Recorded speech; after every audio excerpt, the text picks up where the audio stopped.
The servant who knows the master's will and does not get ready, or does not do what the master wants, will be beaten with many blows.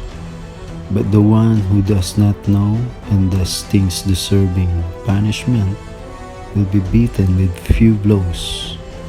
From everyone who has been given much, much will be demanded, and from the one who has been entrusted with much, much more will be asked. Why don't you judge for yourselves what is right? As you and your opponent are going to the magistrate, try hard to settle your dispute on the way. Otherwise, your opponent might drag you up to the judge. Then the judge might turn you over to the police, and the police might throw you in prison. I tell you, you won't be released until you have repaid every last bit of the fine.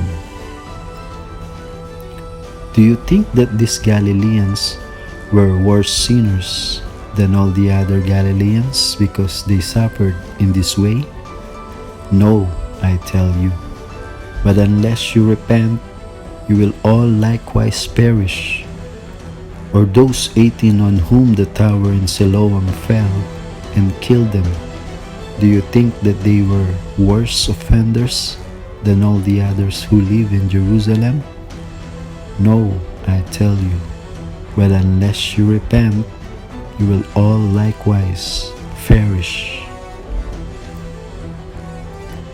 Then he told this parable. A man had a fig tree growing in his vineyard, and he went to look for fruit on it, but did not find any. So he said to the man who took care of the vineyard, "For 3 years now I've been coming to look for fruit on this fig tree, and haven't found any. Cut it down. Why should it use up the soil?" "Sir," the man replied, "leave it alone for 1 more year, and I'll dig around it and fertilize it.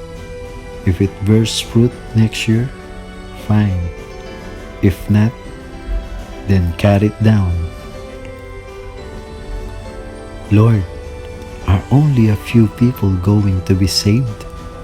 He said to them, "Make every effort to enter through the narrow door, because many, I tell you, will try to enter and will not be able to. Behold, some are last who will be first, and some are first who will be last."